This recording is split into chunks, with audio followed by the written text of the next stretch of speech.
Hi friends, మనీశ్వరంలో ఈరోజు మీకు నేను వంకాయ కూరని చాలా రకాలుగా చేస్తాను. గుత్తి వంకాయ చేస్తాను, శనగపిండి పెట్టిన కూర చేస్తా, ఉల్లి కారం చేస్తా, మసాలా వంకాయ చేస్తా. కానీ ఈరోజు ఇంకో రకంగా చేశాను. అదేంటంటే ముందు పోపు వేసాను, సన్నగా ఉల్లిపాయ తరిగి పచ్చిమిరకాయలు వేసి పోపు పెట్టి అన్నీ బాగా వేయించిన తర్వాత వంకాయ ముక్కలు ఇలా నిలువుగా కోసి వేసాను అన్నమాట. చూడండి ఇంత మెత్తగా మగ్గిపోయిన వంకాయ ముక్కలు ఇంకొంచెం మగ్గనిచ్చిన తర్వాత ఏం చేస్తానంటే ఇప్పుడు మిక్సీలో నేను ఏం చేసుకున్నానంటే శనగపప్పు, పచ్చిశనగపప్పు, మినప్పప్పు, నువ్వులు, ఎండుమిర్చి, జీలకర్ర వేయించి పౌడర్ కొట్టుకున్నాను అన్నమాట. ఇది బాగా దిగిన తర్వాత ఈ పొడి వేసి దీంట్లో కొబ్బరి కూడా వేసా, పచ్చి కొబ్బరి వేసి ఇదంతా పేస్ట్ అంతా దీంట్లో వేసి ఆ పేస్ట్ కూడా మగ్గిన తర్వాత బౌల్లోకి తీసి మీకు చూపిస్తాను. ఓకే, ఇప్పుడు ఆ నువ్వులు, ఎండుమిర్చి, మినపప్పు, మినపగుళ్ళు, పచ్చిశనగపప్పు, ఎండుమిర్చి, జీలకర్ర అన్నీ కమ్మని వాసన కలిగిన ఈ పేస్ట్ వేసానండి. ఈ పేస్ట్ వేసి ఇప్పుడు ఇలా తిప్పుకుందాము. కూర ఎంత మంచి వాసన, గుమ్మగుమ్మలాడిపోతుందండి.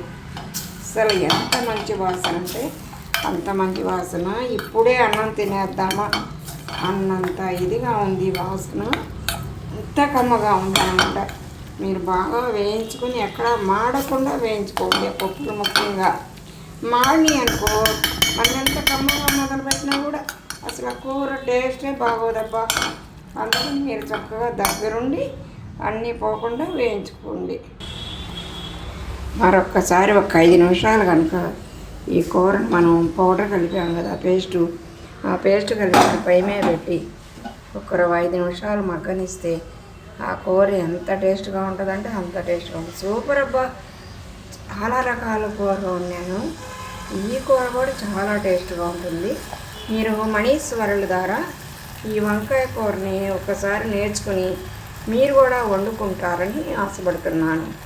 అలాగే నా కూరను వండుకొని టేస్ట్ చూసి కామెంట్ చేయండి అబ్బా, షేర్ చేయండి అబ్బా. నాకు ఒక తృప్తిగా ఉంటుంది.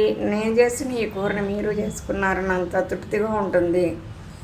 ఓకేనా ఫ్రెండ్స్, నా ఈ వీడియోని షేర్ చేయండి, లైక్ చేయండి, కామెంట్ చేయండి.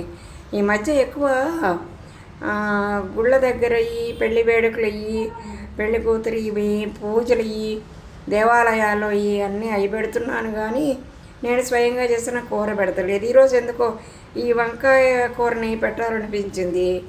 కూరగాయల్లో కొంచెం మహారాజే కదా వంకాయతో చాలా రకాలు చేసుకోవచ్చు కదా.